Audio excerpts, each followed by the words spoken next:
Ni kalau uric asid tinggi. Semua ahli kaji dalam bidang perubatan, semua dalam dunia ni, yang Islam, yang tidak Islam, mengakui bahawa gula adalah bapa kepada segala penyakit. Dia duduk di samaran. Saya cakap benda ni di semua kuliah saya. Tuan-tuan kena buat keputusan untuk tinggalkan dia, sebab dia duduk di samaran. Bila duduk di samaran, kita nak jaga agama pun susah. Anak kita lagi susah. Dan dengan burger dia telan, dengan hotdog dia telan, KFC dia telan. Susah, tanda susah. Senang ya, subuh tak boleh bangun, tak boleh jaga agama. Subuh tak boleh bangun tu tak boleh jaga agama. Hutang kita baca hadis Nabi Muhammad SAW, barang siapa yang menegakkan solat, dia menegakkan, dia menjaga agama. Barang siapa tak solat, dia meruntuhkan agama. Ni bab makan nombor 4 permakanan sunnah Nabi Muhammad SAW. Jadi apa nak ganti? Nak ganti apa? Kena ghostan tuan-tuan.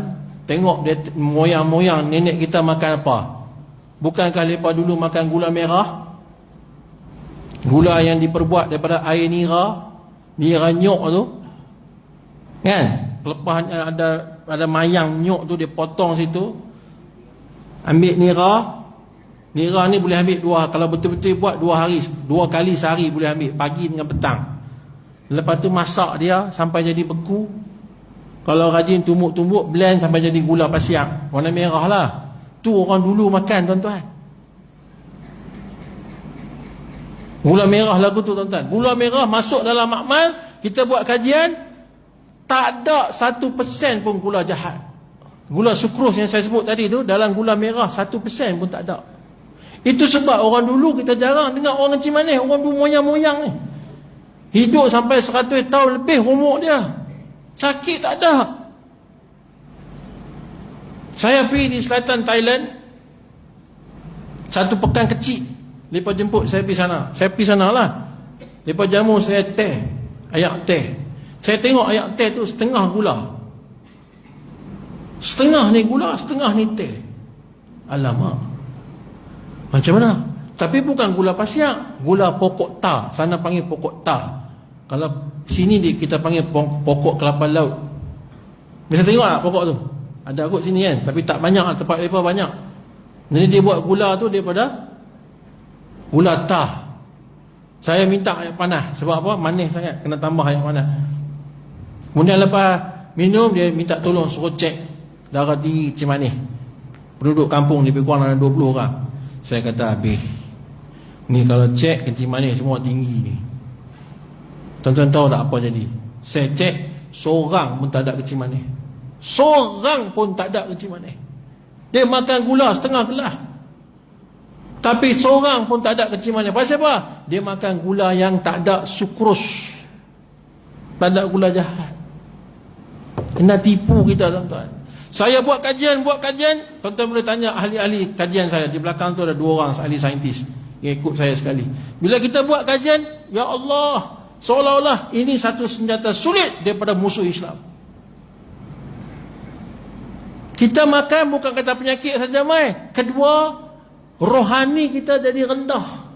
Rohani kita, kekuatan kita, dia rohani tinggi ni tuan. Sebut nama Allah ni nikmat, lebih nikmat daripada segala-galanya Allah.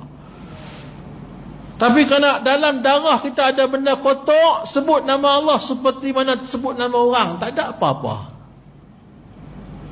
Sedangkan kejayaan Islam, musuh boleh kalah dengan kerohanian, bukan dengan kekuatan, kerohanian. Tuan-tuan tahu tak, saya pergi berjalan di museum. Boleh cerita lagi ke? Saya berjalan di museum, ada 7 museum di Surabaya. Surabaya ada 7 museum. Salah satu museum ditunjuk bagaimana kekalahan tentera perikatan pada tahun 1946. Bila Indonesia isytihar kemerdekaan, dia isytihar tu dia tak dapat restu Belanda. Belanda marah, dia pakat habis tentera perikatan. Belanda, UK, United Kingdom, Australia, New Zealand, semualah dengan Amerika mai serang Surabaya. Pasal apa? Dia isytihar kemerdekaan tanpa kebenaran Belanda. Bila lepas perang, orang Islam kita lawan, ulama-ulama kita turun, hak kapal terbang yang duduk terbang tu, ni dalam museum ni, salah satu museum di Surabaya. Yang terbang, dia buka serban, dia tibai sekali, habis kapal terbang. Tak kena pun, dia tibai lah. Jatuh kapal terbang. Yang kapal-kapal laut yang luak banyak-banyak tu, ambil pasir, baca doa, baling. Habis kapal lepas. Tentera yang berjaya mendarat dilembing dengan buluh runcing. Lari 1946, lepas lari, lepas kalah tuan-tuan. Tapi lepas tak masukkan dalam sejarah lepas. Tutup, tapi sejarah tu ada lagi. 1946 di salah satu museum di Surabaya. Dan kampung ulama yang terlibat menentang tentera perikatan tu, kampung tu sampai hari ini kerajaan Indonesia tak kenakan cukai pada mereka kerana mengenangkan jasa mereka menurut masa mereka tu. Hebat tak hebat orang Islam? Kekuatan kita rohani. Lepas tahu, paksa tu lepas buat makanan-makanan samaran banyak-banyak supaya kita ni tak kuat.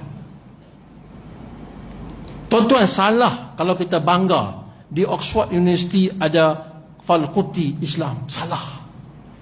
Salah kalau kita bangga di Cambridge University ada Fakulti Islam. Salah. Tak boleh bangga. Kena susah hati.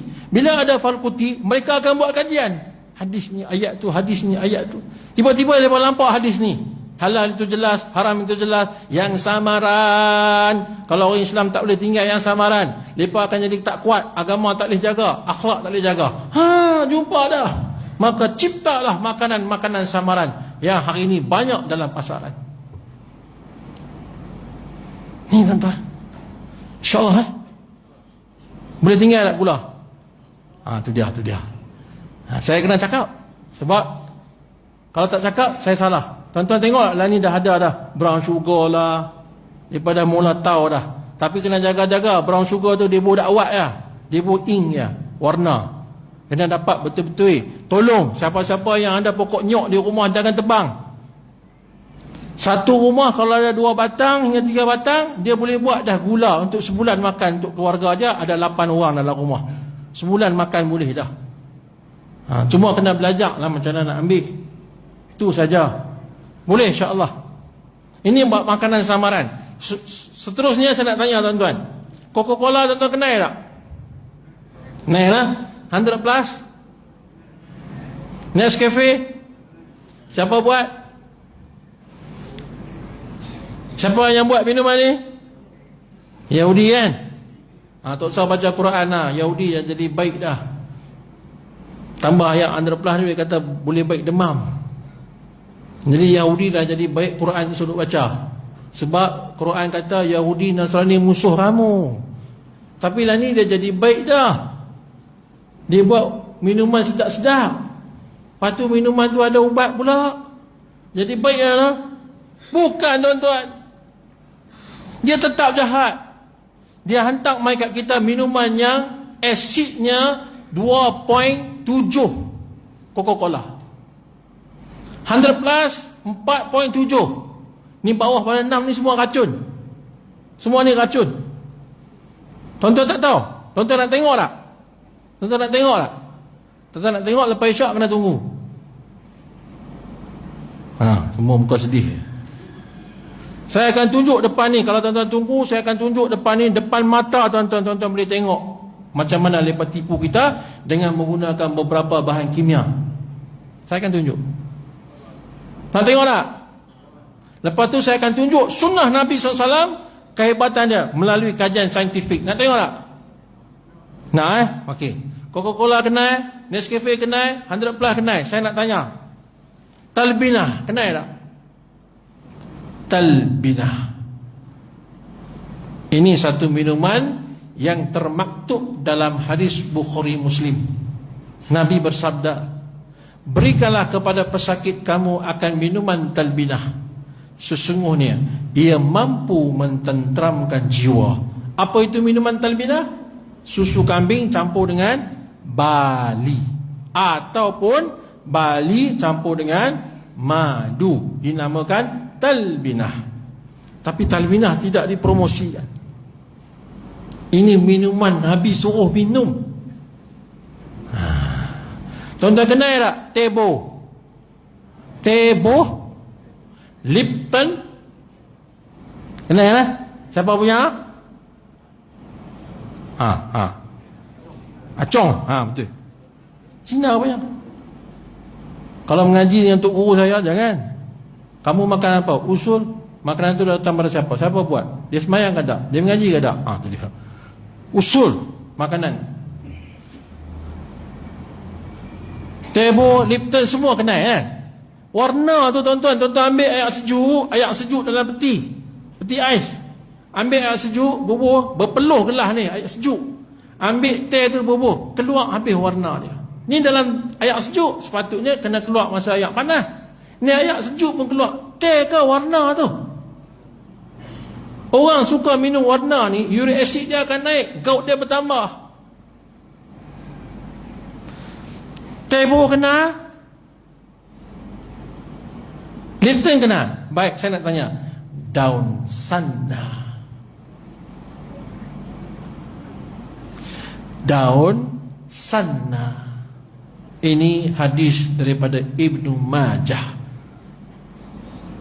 Satu ketika Nabi tengok sahabat duk makan daun. Nabi tanya, apa daun kamu makan? Sahabat kata, ini daun untuk cuci perut kami. Nabi kata, jangan makan daun tu. Kalau nak cuci perut, kena makan daun sana. Dia akan cuci perut kamu. Hadis yang lain bagi tahu, Nabi bersabda, punca segala penyakit adalah di perut kamu. Bisa dengar tak hadis ni? Punca segala penyakit adalah daripada perut kamu. Hadis ni yang saya baca tadi, cucilah perut kamu dengan daun sana. Dalam hadis Ibnu Majah, Nabi SAW bersabda, jika ada obat untuk mati, jika ada obat untuk mati, sanalah obatnya. Bak makan minum ni dia persembunyi terus tuan-tuan. Tutup terus, tak bagi kita tahu. Saya dengan imam-imam besar negeri Kelantan 2 tahun lepas menjelajah Eropah di bawah tajaan kerajaan negeri. Nak bagi tu imam ni nampak di luar ni macam mana hebat orang Islam. Sampai di Amsterdam, Belanda. Kami minta daripada University Amsterdam nak masuk perpustakaannya. Sebab kita dengar dalam pustakaannya ada 6,000 kitab. 6,000 kitab orang Islam yang mereka rampas masa zaman penjajah. Mereka sembunyi di situ. Kami minta nak tengok. Apa mereka kata apa? Mereka kata apa kami? Orang Islam tak boleh tengok. Dah nak buat macam mana? Mesti mereka punya. Kena keluar lah. Nampak tak? Mereka tutup tuan-tuan. Buat perubatan, buat apa semua mereka tutup. Tak bagi tahu kat kita. Lah ni baru kita tengok daun sana. Lama ni tak pernah dengar kan? Pokok dia rendah-rendah ya. Pesakit saya bagi makan benda ni tuan-tuan. Ya Allah ya Tuhan tu. Dia keluar. Ya Allahu Akbar. Najis kita kumpul di perut kita 20 tahun dulu. Semua keluar habis. Berkeping-keping macam besi karat. Bila keluar penyakit di perut, tak ada lah najis di perut kita. Kita ambil makanan sunnah yang lain, jadi sihat tuan-tuan. Sebab Nabi kata, punca segala penyakit di perut kamu. Tuan-tuan minta maaf kalau saya suluh tengok tuan-tuan punya usus, saya boleh tahu tuan-tuan sakit apa. Masuk kamera tu tengok hitam dalam tu. Itu tanda tuan-tuan uric acid banyak. Darah tinggi ada, kolesterol ada, gout ada. Kalau masuk tengok merah-merah, lemak banyak, kencing manis tinggi. Dia kalau kita suluh usus kita, keliling dalam usus tu tuan-tuan, lampak asal usus dan lampak saraf-saraf, urat-urat dalam usus. Itu usus yang bersih. Tuan-tuan, Nabi bagi tahu, cucilah perut kamu dengan daun sana. InsyaAllah lah. Ya? Ni sakit gigi teruk-teruk, anak-anak cucu kita sakit gigi kok. Talbina 5 minit ya. Dia duduk sakit tu, bagi minum 5 minit. Masa tu dia lebih kurang 5 minit hilang sakit gigi tuan-tuan. Tuan-tuan nampak tak Islam ni penyelesai masalah dunia akhirat? Nampak tak ni? Nampak tak? Itu bab makanan. Banyak kalau Ustaz nak sentuh ni, banyak. Bab kita makan salah dah tuan-tuan. Nanti lepas isyak saya akan tunjuk. Saya ada ayat Coca-Cola. saya ada 100 plus, saya ada ayat Zamzam, saya ada madu, dan saya akan tunjuk macam mana eksperimen. Tuan-tuan tolong tunggu. Korban sikit. Lepas ni esok cuti lah, tak apa, nak tidur sampai esok pagi, sampai lusa pun tak apa. InsyaAllah Yang terakhir sekali tuan-tuan yang dimuliakan Allah Ta'ala, berbekam dan al-fashdu. Berbekam dan al-fashdu. Bekam ni tuan-tuan tahu dah. Cuma saya nak bagi tahu di sini kena bekam cara sunnah, iaitu kena toreh. Ya, bukan cocok. Cocok ni acupuncture, cara orang Cina. Cara kita hijamah, dalam bahasa Arab dipanggil hijamah. Hijamah ni toreh dan hisap. Toreh dan hisap. Ini bagi betul bekam lagu mana. Yang kedua tadi sebut al-fashdu. Al-fashdu ni buang darah. Bila nak guna sistem al-fashdu ni, ketika orang nak kena stroke. Orang nak kena stroke lagu mana? Dia cakap telo. Kita jumpa kawan kita, kalau cakap telo, cepat-cepat tu nak kena stroke dah. Cek sejarah dia. Dia ada darah tinggi pula. Dia ada kolesterol tinggi pula. Cakap telo. Cepat-cepat tuan-tuan. Kalau rasa lembek tangan kaki tu, dialah stroke tu. Kebah-kebah tu jaga. Apa nak buat? Cara Islam, dia guna al-fashdu. Ini Nabi ajak tuan-tuan. Cucuk di 10 jari kita dengan jarum. Jarum hak cucuk tu lah, ada lubang tengah tu. Jangan ambil jarum jahit baju tu. Tu tak boleh. Jarum yang hak cucuk orang tu, di lubang tengah tu ada. Cucuk di 10 jari kita ni, darah keluar. Darah keluar macam air pipe dia keluar tu, tadah sampai 1 gelas. 1 gelas tu cukup, jangan lebih. Kalau lebih mati. Ini saya cerita, tapi jangan buat. Nak buat kena belajar. Jangan buat, nak buat kena belajar. Jadi cukup 1 gelas, berhenti. Lepas tu hak luka di jari ni, ambil madu, tutup. Baca surah Masad.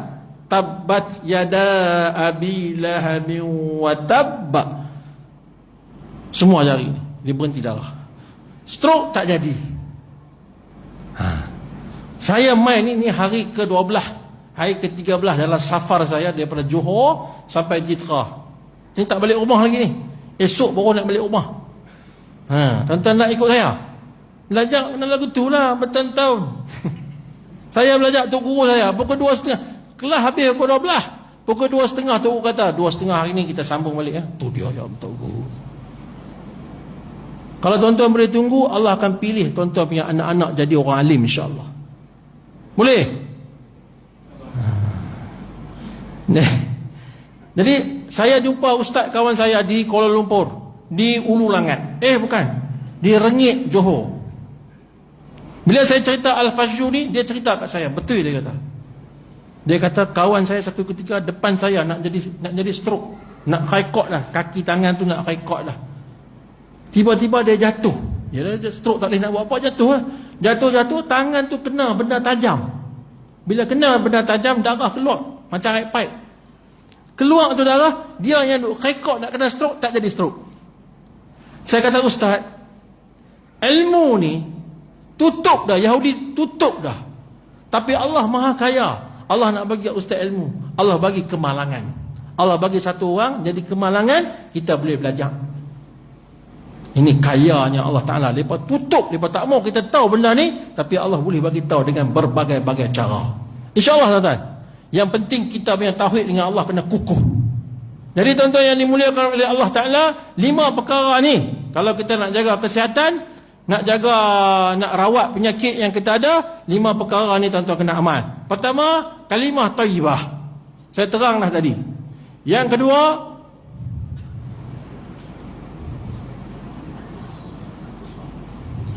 ini kalau pondok kami kena marah ni. Yang kedua, sunnah ni termasuk nombor 1, ya, kalimah thayyibah. Yang kedua, amal. Saya sentuh tadi kan, buat sembahyang hajat, sedekah kan.